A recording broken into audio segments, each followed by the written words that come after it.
Buenos días, jóvenes. Es un gusto saludarlos.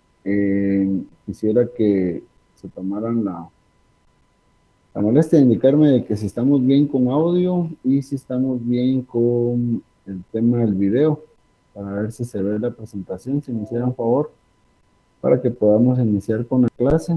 Les voy a avanzar un poquito para que tengamos idea de que corre la presentación y la estamos viendo, ¿verdad? Por favor.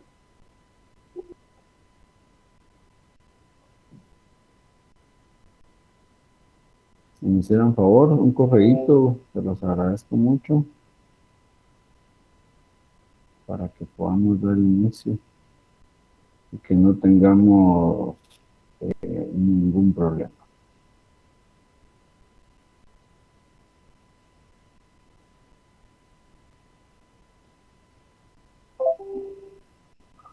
Nuevamente lo coloco para que me digan si se ve bien, si estamos bien,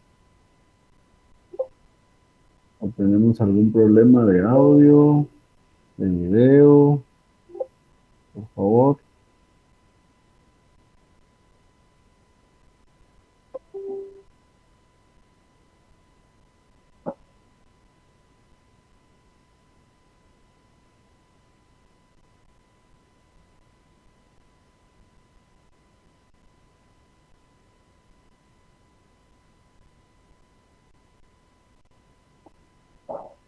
Bueno, muchas gracias. Vamos a dar inicio.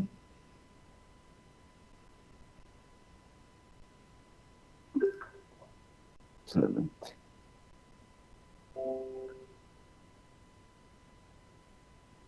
Muy buenos días. El curso del día de hoy es Ecología Humana. Estamos en la semana 15.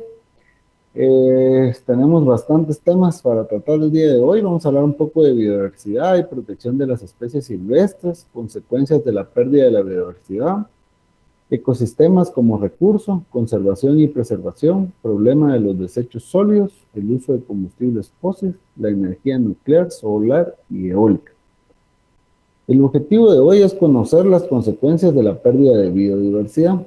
Todo lo que nosotros estamos conceptualizando a nivel de temas del día de hoy se refiere mucho al tema de biodiversidad y cómo más allá del conocimiento de qué es biodiversidad, vamos a hablar un poquito de cada uno de los factores bióticos y abióticos que generan un impacto importante dentro de la biodiversidad. Esa es como la idea del día de hoy, para poder generar ese análisis sobre que no solo algunos factores son importantes, sino que el todo que rodea el medio ambiente es importante en la conservación de la biodiversidad, y lo vamos a ir analizando poco a poco para que vayamos entendiendo dicha importancia desde varios puntos de vista.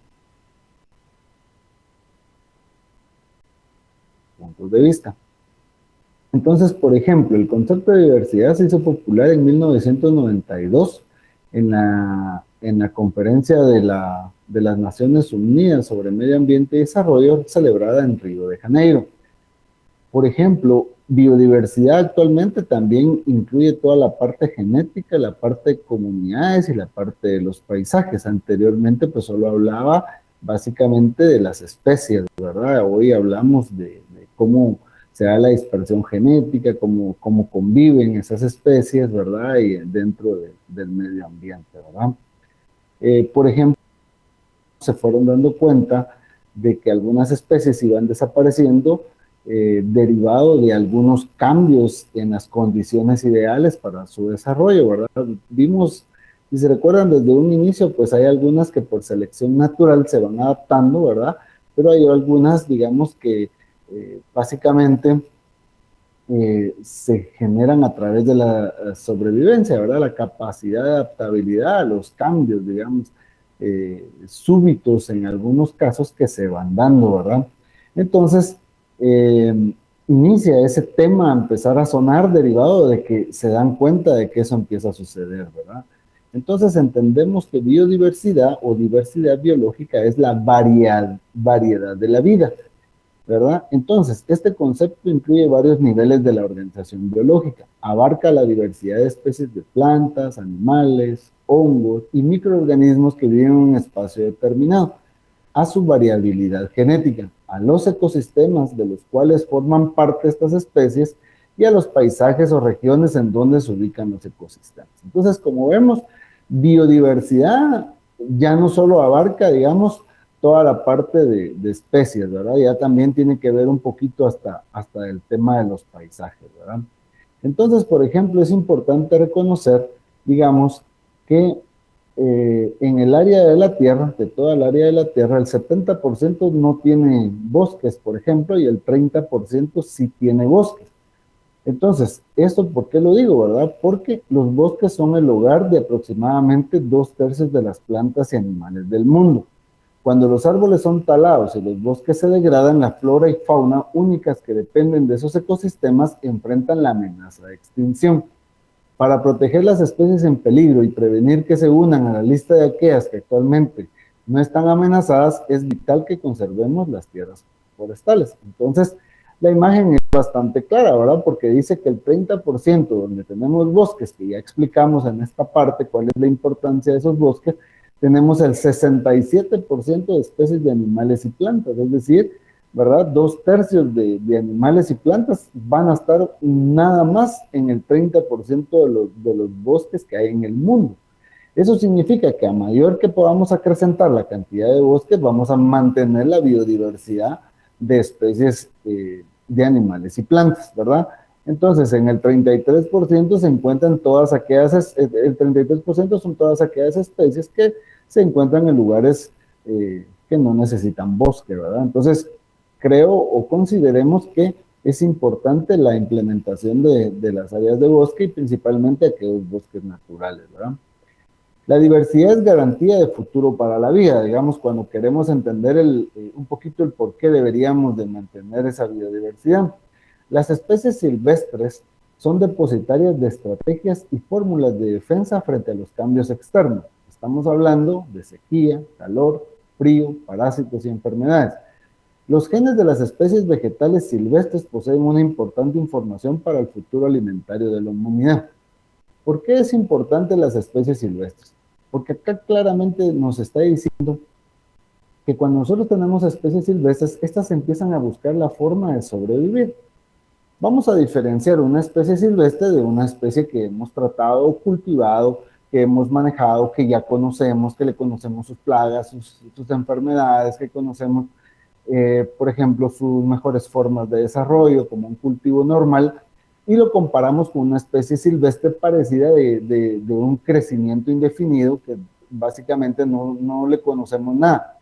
¿Qué pasa con esta especie silvestre? Pues estas especies silvestres, como no van a tener el cuidado porque no es un recurso alimentario seguro, digamos, o considerado importante para los humanos, entonces esta empieza a generar sus propias defensas. Estas propias defensas pueden ser análisis de estudio para más adelante poder proteger la calidad de alimento que van a tener los seres humanos. Por eso es importante la cantidad de especies silvestres. Muchas veces, por ejemplo, nosotros hemos notado, ¿verdad?, que la importancia del agro se basa únicamente en la producción, ¿verdad? Entonces hay que también ampliarnos un poquito a cómo se da toda la parte natural, es decir, toda esa defensa natural que van a tener estas especies silvestres. ¿Cómo vamos a proteger, digamos, las especies silvestres, digamos, como dice acá, tiene contrapartidas con la silvicultura y en la conservación de suelos, aguas y paisajes? Entre ellas se incluyen prohibiciones, controles, restauración, subsidios, santuarios y propiedad pública. Es como que ir conservando esa parte, ¿verdad? En las formas antiguas de prohibiciones y controles son aquellas que regulan la cacería, la pesca, aunque como se dijo antes, muchas de las primeras regulaciones resultaron en esfuerzos cerrados dirigidos únicamente a aumentar las poblaciones de especies cinegéticas. Otros controles jugaron un papel importante en la protección de la vida silvestre. Especialmente útiles fueron aquellas limitaciones en la cacería de especies durante la reproducción. Entre los mecanismos legales modernos, uno de los más importantes en la protección de la vida silvestre son las leyes y acuerdos internacionales que protegen las especies amenazadas y en peligro. Son importantes las leyes y reglamentos que determinan controles en la contaminación ambiental, los mejoramientos resultantes en la calidad del aire y del agua mejoran las perspectivas para la supervivencia en la vida silvestre y humana. Sin embargo, la reparación de hábitats que han sido dañadas por contaminantes es un proceso lento y en muchos casos la implementación de las leyes contra la contaminación ha sido estorbada por litigios y el incumplimiento. ¿Qué nos quiere decir esto? Lo difícil que es hablar de la protección de la vida silvestre, principalmente porque hay demasiadas leyes que sí la protegen, pero que básicamente hay que reconocer la poca importancia que le estamos dando a nivel del mundo, ¿verdad? O sea, no es a nivel de país, a nivel del mundo hay muy poca importancia. A nivel de país, pues es 10 veces mucho más la poca importancia que se le está dando al tema de la protección, ¿verdad? Ustedes podrían analizar cuántos lugares en reserva o en protección por el gobierno hay en cada uno de los lugares que ustedes habitan.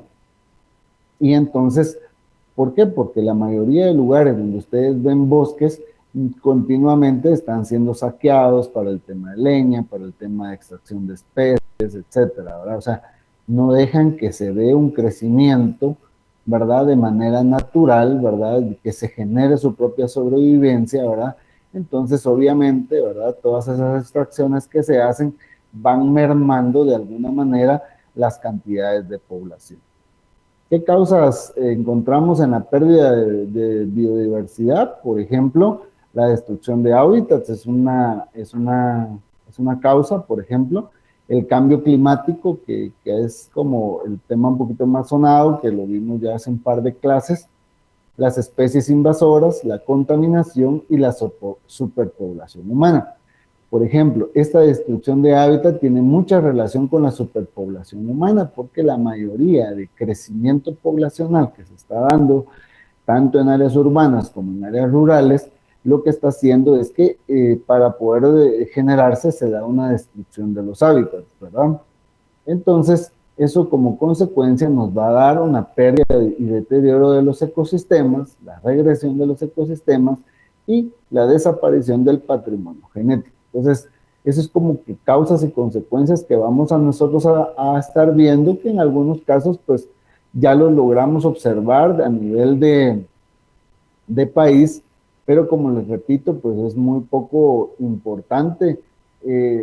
Por ejemplo, en este tema es mucho el análisis, pero ustedes tomen, por ejemplo, los diarios de mayor circulación en el país y traten de buscar, por ejemplo, cuántas noticias o temas hay sobre medio ambiente y sobre este tema que estamos viendo. Y ahí van ustedes a medir la importancia, porque día a día se está generando un gran nivel de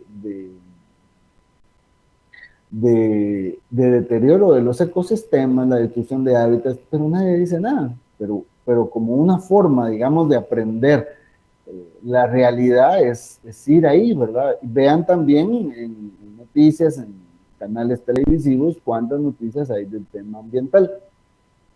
Y cuando se crean ese tipo de cosas, pues nadie les pasa mucha importancia, ¿verdad? Por ejemplo, otra de las causas o una explicación más amplia, ¿verdad? Que, por ejemplo, 47,000 especies evaluadas, en torno al 36% se encuentran en peligro de extinción. Esto por la pérdida de diversidad se debe a diversos factores, por ejemplo, la sobreexplotación del medio natural, la pérdida de los hábitats de las especies, la contaminación del medio ambiente, la introducción de especies exóticas invasoras y los efectos de cambio climático, ¿verdad? Entonces, imagínense que en la actualidad el 36% está en peligro de extinción y muchas están por ingresar a esa condición, lo que nos corresponde es sacarlas de esa condición, ¿verdad? Eso es como que... ¿Por qué nosotros tenemos que entender la importancia de esta biodiversidad? Porque el ecosistema es un recurso, ¿verdad? Es un recurso natural del cual nosotros obtenemos muchos recursos, ¿verdad? Lo que sucede es que siempre se ha dependido de estos ecosistemas la problemática resulta en la intensidad que hoy los estamos explotando. Entonces, básicamente lo que estamos generando es esa sobreexplotación, ¿verdad? Cuando nosotros hablamos, por ejemplo, de un bosque, digamos, de ahí vamos obteniendo diversidad de recursos naturales. Muchas veces nosotros mentalizamos un bosque que lo único que nosotros vamos a extraer es madera, digamos, es un concepto muy radical, digamos, de las obtenciones de un bosque. Si analizamos todo lo que puede contener un bosque, vamos a entender, por ejemplo, la importancia de lo que hay ahí, ¿verdad? Por ejemplo, acá nos habla un poquito de lo que sucede, por ejemplo, en los océanos, donde ahí hemos tratado, por ejemplo, en el tema de pesca, para el tema de alimentación, porque hay países que sobreviven mucho, mucho, mucho de todo. O sea, su alimento principal está basado en animales del mar. Entonces se han buscado diversas alternativas para llegar a la mayor cantidad de profundidad y buscar donde se encuentren los peces para poderlos extraer de ahí, ¿verdad? Porque esto es como por ejemplo, en las áreas rurales existe un tema, por ejemplo, cada vez el agua o la leña, vamos a poner un ejemplo, la leña está cada vez más lejos, porque es un recurso importante que se obtiene del bosque, pero como va creciendo la población en el área rural, van destruyendo el bosque, por ejemplo, y el bosque se vuelve cada vez más lejano, ¿verdad? Entonces lo mismo sucede con los peces en el mar. Cada vez se extraen, cada vez están más lejanos. Entonces empieza a generar mayor tecnología para poder generar eh, eh, la forma de ir a encontrar esos peces. Entonces lo que estamos haciendo es eso, ¿verdad? Sobreexplotando ciertas condiciones, estamos dejando que ese recurso no sea muy renovable, ¿verdad? Entonces, vamos a considerar que el ambiente debe ser un conjunto considerado como un recurso natural, ¿verdad? El resultado de la energía solar aprovechada por la vegetación mediante la fotosíntesis, energía que posteriormente es aprovechada por el resto de elementos del ecosistema a través de las cadenas tróficas. ¿Cómo lo vamos a conservar y preservar? Pues a través del dinamismo ecológico, produciendo recursos naturales renovables con cantidad y variedad diversa dependiendo del ecosistema y que son utilizadas para las poblaciones humanas. ¿Qué es la conservación? Es involucrarse en sostener, mantener y mejorar el sistema. La preservación es el acto de hacer la tierra y cualquier ecosistema legalmente no disponible para el desarrollo y la explotación, protegerlo de influencias externas. Entonces, nosotros, por ejemplo, que estamos en el mundo de las ciencias agrícolas a través del tema de biodiversidad o ecosistemas, esta es nuestra función, ¿verdad?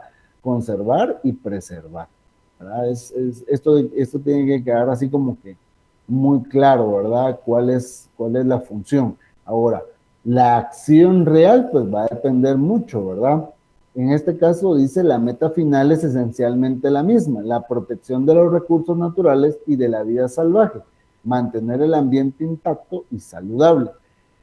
Es importante porque cuando nosotros vamos a ver cosas muy, muy, muy buenas, digamos. Acá estamos compitiendo con muchos conceptos que hablamos de la sostenibilidad hace algunas clases, hablamos un poquito también del qué hacer, digamos, o cómo se convive en un ecosistema. Por eso a veces no hay que ser tan radicales, ¿verdad? Porque si yo estoy viendo al ecosistema como un recurso, obviamente lo voy a extraer, pero yo necesito también hacer mi función para que ese se conserve y sea un recurso sostenible, un recurso renovable, ¿verdad? Es una función recíproca, ¿verdad?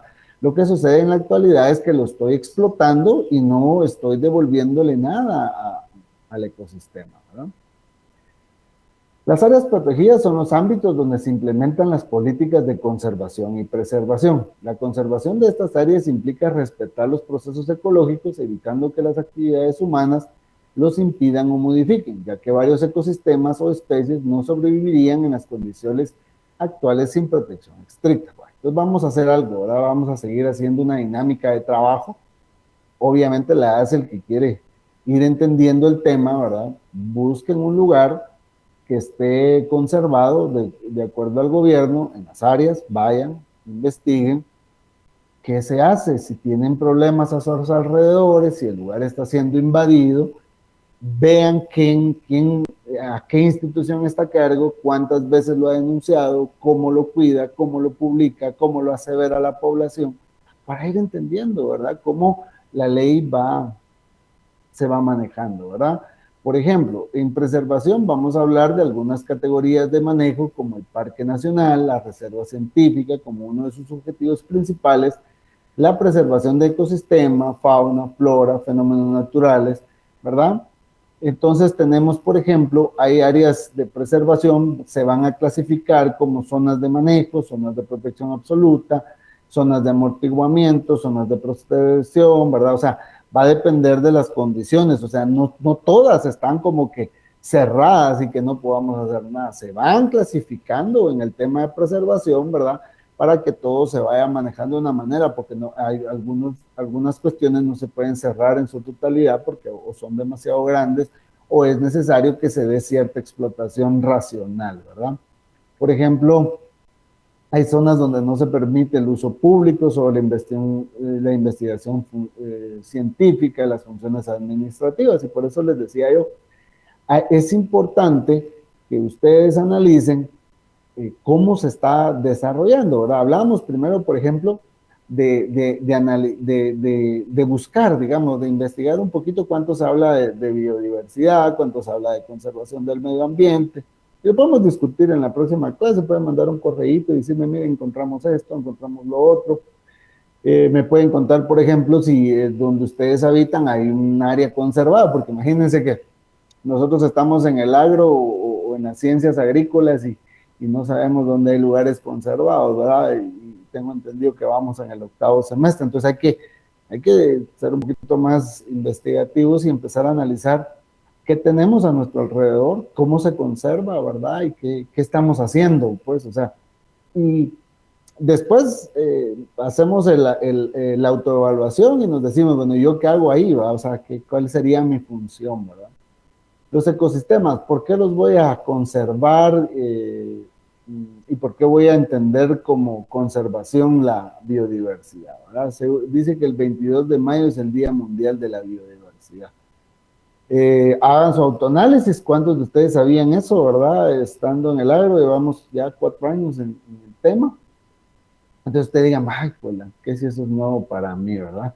Debemos de conservarlo porque son el soporte vital de la tierra, dependemos de ellos para el aire que respiramos, la comida que comemos, el agua que bebemos, ¿verdad? Los humedales filtran el agua, las plantas y árboles reducen el calentamiento global absorbiendo el carbono, los microorganismos descomponen la materia orgánica y fertilizan el suelo para proveer los alimentos, la biodiversidad ayuda a polinizar las flores y cultivos y también provee comida, medicinas para nuestro bienestar. Sin ella no seríamos capaces de sobrevivir. La conservación sirve para establecer las bases del uso racional de un recurso. Entonces, si nosotros entendemos estas cuantas líneas que acabo yo de leer, básicamente estaríamos entendiendo a simples cuestionamientos del por qué debemos de hacerlo, ¿no? O por qué debemos de involucrarnos en ese tema. Es interesante, pero si nosotros vemos a nuestro alrededor, veamos a la familia, ¿cuántos entienden esto? Desde el cuidado, por ejemplo, de una macetía. Hay casas que no tienen ni una maceta, digamos, que conservar. Es decir, que ni siquiera entramos a ese proceso, ¿verdad? Entonces hay que también involucrarse, ¿verdad? Yo sé que muchos a veces estamos en el agro, pero no nos gustan ni las flores, ¿verdad? Entonces es importante que vayamos entendiendo que no porque yo esté en el agro debo estar en el tema, sino que todos debemos de entrar en el tema, pero pues nosotros somos un bastión importante, pero básicamente el entrar en el tema es porque es importante para todos esto, ¿verdad? Existen al menos 2 perspectivas de la necesidad, desde el punto de vista moral, desde el punto de vista biocéntrico, desde el punto de vista práctico y desde el punto de vista antropocéntrico, ¿verdad? Sea cual sea el punto de vista de la argumentación, ya sea moral o económica, la realidad es que el ser humano existe y utiliza los recursos que le ofrece la naturaleza y que la conservación de la biodiversidad parece ser fundamental para la permanencia del mundo vivo y para su utilización sostenible.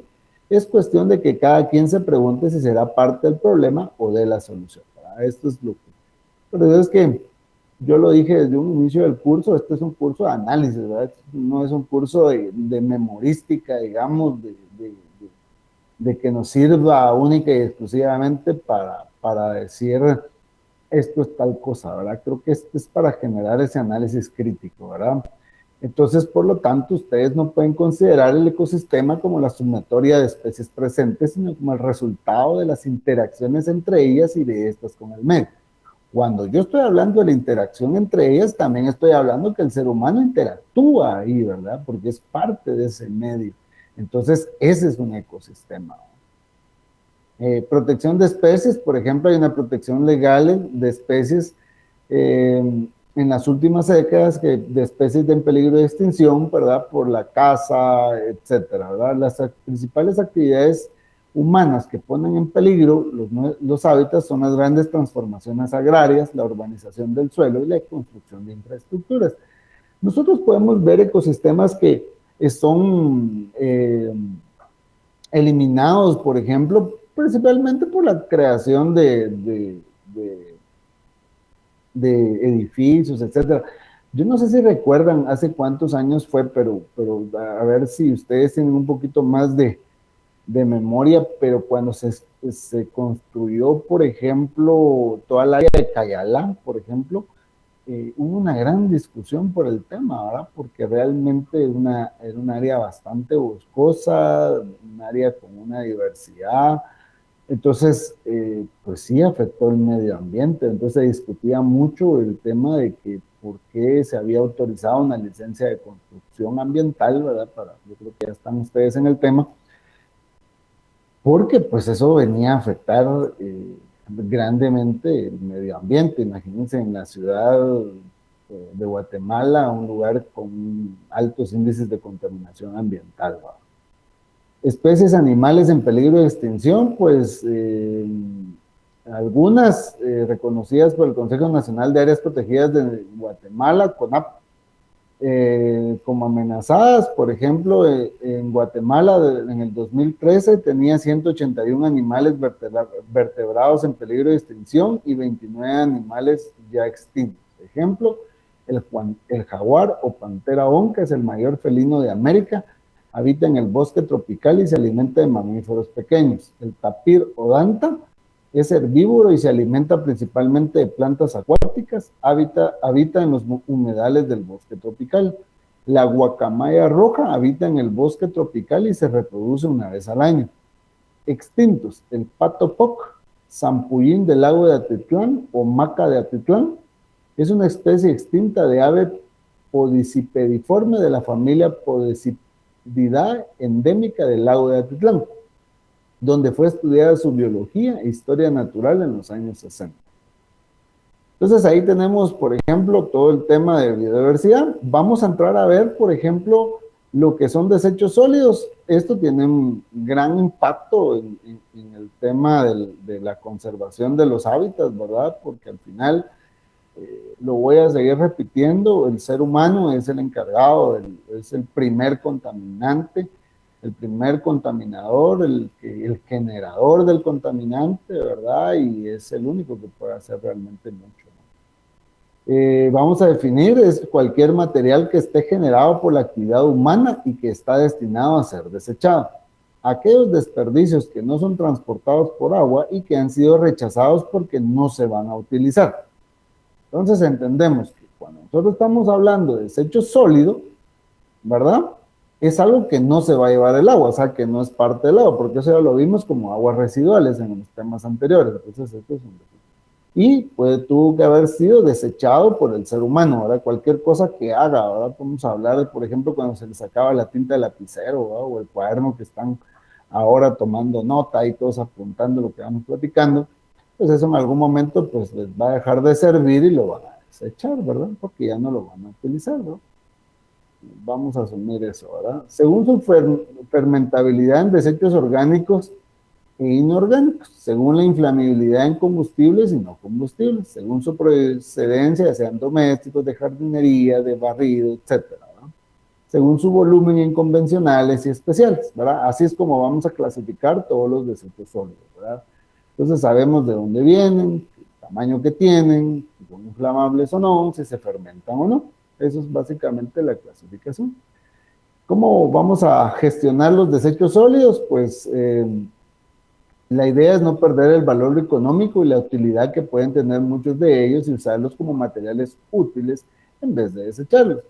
De esta manera se lograría reducir la utilización de materiales vírgenes, se utilizaría eficazmente la energía generada por los desechos y se reducirían las emisiones a la biosfera. En pocas palabras, se produciría un menor impacto ambiental, ¿verdad? Si nosotros buscamos qué hacer, ¿verdad? Se deben estar haciendo para unir el sector público con operadores del sector privado, pueden mejorar la eficacia en el manejo de los desechos y crear nuevas oportunidades de empleo. La competencia entre ambos sectores puede cambiarse por la complementación y la cooperación para el caso de la manipulación de los desechos sólidos, sobre todo en países en vías de desarrollo. Una buena opción podría ser una integración vertical entre operadores privados a pequeña escala y el sector público. Aprovechamiento. Los materiales de desecho deben recogerse, separarse, seleccionarse y prepararse con miras a la reutilización, el reprocesamiento y la transformación en nuevos productos. Es necesario un mercado confiable y cercano para los materiales recuperados con el fin de establecer un programa de reciclaje satisfactorio.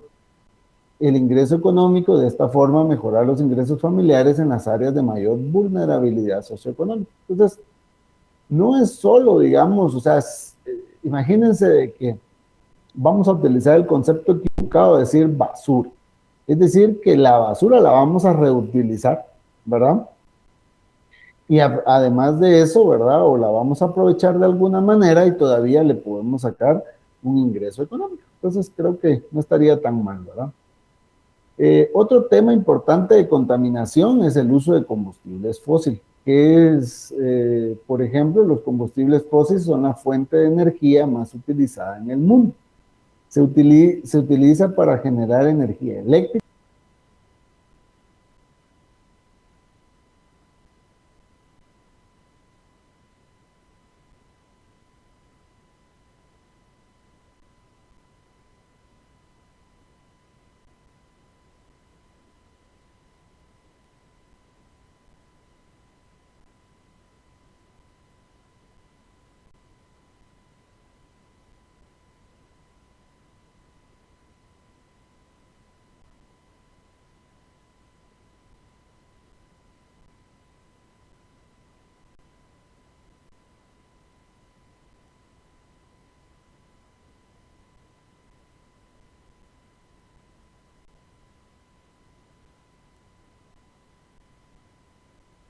de transformación de millones de años debido a la presión y temperatura que de varias capas de sedimentos ejercen sobre la materia orgánica. Se han originado de forma natural por un proceso de fosilización anoxia, que es la falta de oxígeno. La materia orgánica no se ha degradado por microorganismos que no pueden vivir, sino que permanece en forma de moléculas orgánicas más complejas, sólidas como el carbón, líquidas como el petróleo o gas como el gas natural.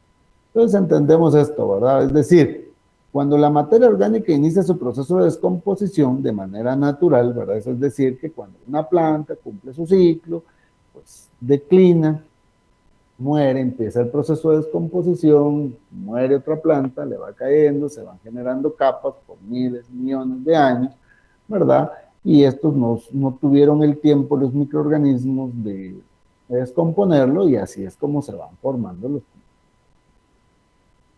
¿Cuál es la importancia de los combustibles fósiles?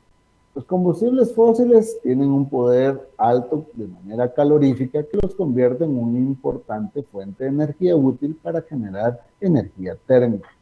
El uso de combustibles fósiles ha permitido el gran crecimiento económico y demográfico ligado a la revolución industrial del siglo XIX. En la actualidad son fundamentales para nuestra economía. En 2007, la combustión de carbón, petróleo y gas natural representó el 86.4% de la energía primaria mundial. Es decir, estamos casi dependientes de estos fósiles, ¿verdad? Entonces, eh, es interesante, pero ustedes han escuchado, por ejemplo, que una de las luchas mundiales es el tema del petróleo, ¿verdad? Entonces ustedes ya van viendo por qué es tan importante ese tema. En la actualidad, ustedes ven que los combustibles van subiendo de precio. Eh, Hay muchos factores, ¿verdad? No voy a pensar en el por, no vamos a hablar del porqué del aumento del precio porque no es directamente relativo a la ausencia de petróleo en la actualidad. O sea, petróleo hay, ¿verdad? O sea, para producir combustible. Son otras las condiciones, pero como somos muy dependientes de ese tipo de combustible, pues básicamente va a generar un impacto bastante fuerte en la economía familiar el hecho de que los combustibles vayan subiendo. Consecuencias del uso de los combustibles fósiles. Los combustibles fósiles son altamente impopulares por los grupos ecologistas, ¿verdad? O sea, aquí hay que diferir un poquito, digamos, ¿verdad? ¿Por qué? Porque pues hay una crítica sobre lo que hablábamos en el primer tema, el uso o el manejo de la biodiversidad, pero pues un combustible fósil va a ser parte también de un ecosistema, ahí está, y hay que hacer uso, ¿verdad? Obviamente la sobreexplotación, la forma en que se extraen estos combustibles, dañan mucho a veces los ecosistemas, entonces por eso es que son bastante delicados a la hora de tocarse estos temas, ¿verdad?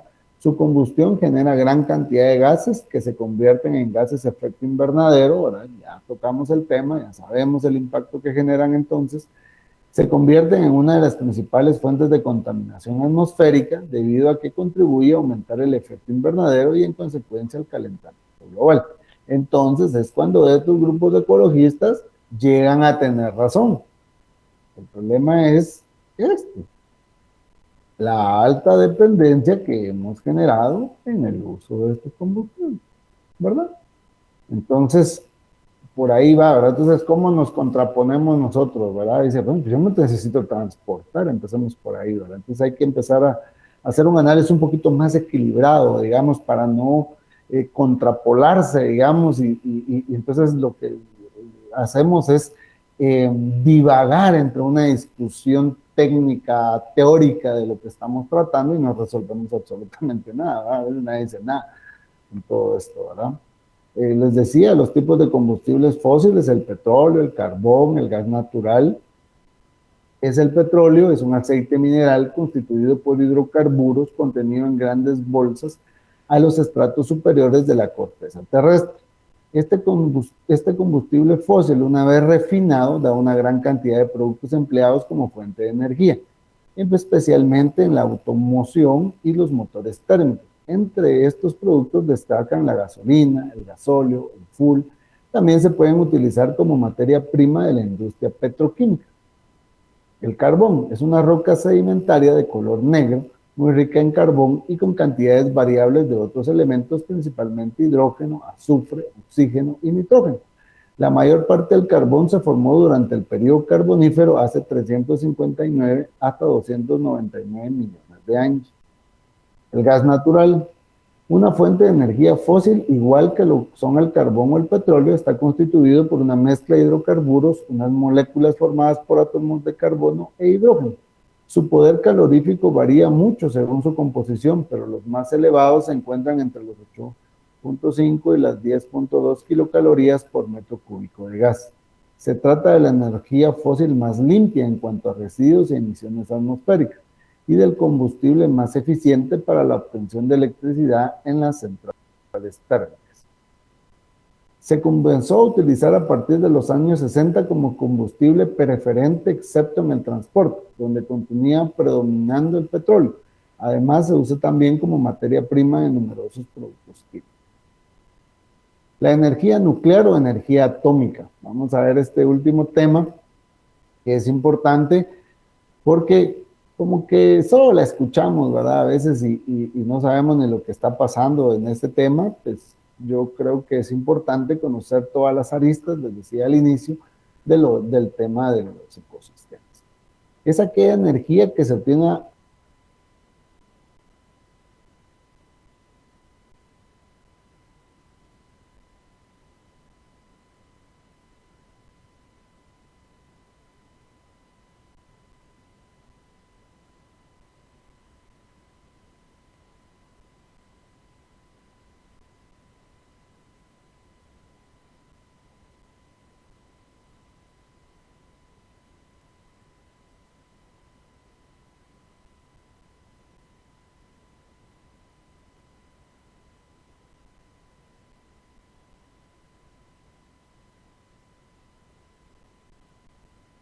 efectos atómicos. Pueden darse de forma espontánea o pueden ser provocadas por el ser humano. Hablamos de la energía, pero esta masa no se pierde, sino que se convierte en energía calorífica. Así es como llegamos a la teoría de Einstein.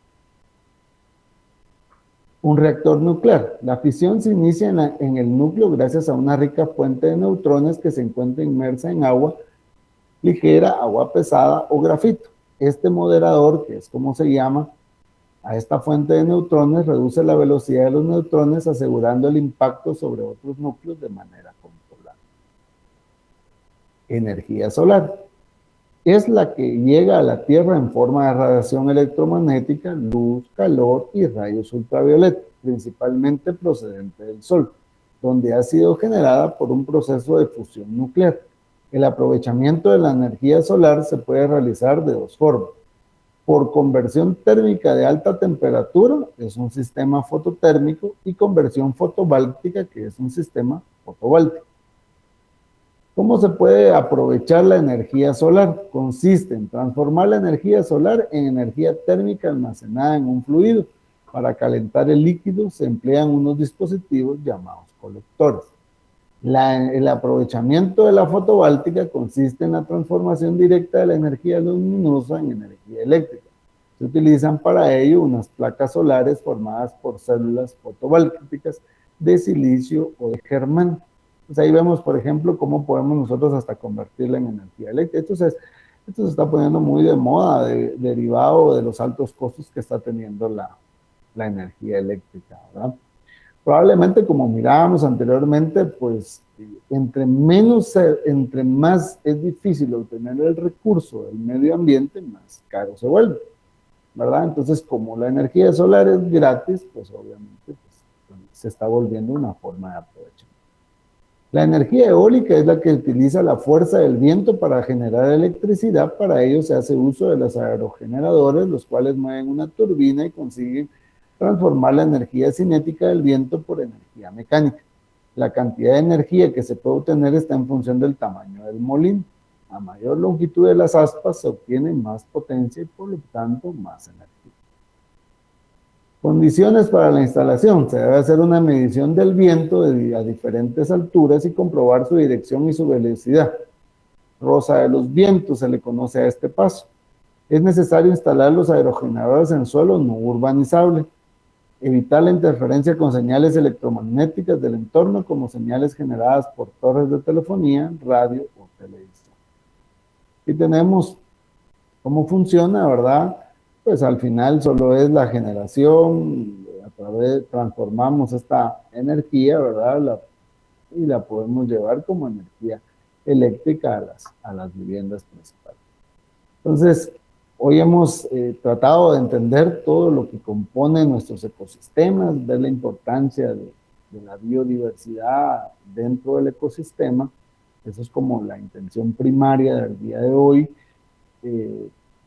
Ya como un enfoque bastante completo de la suma de las cosas que hemos visto en el curso, ¿verdad?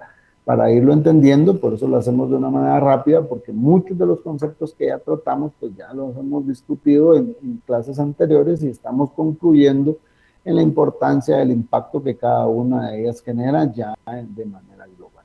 Así que tengan un bendecido día y muchísimas gracias por su atención.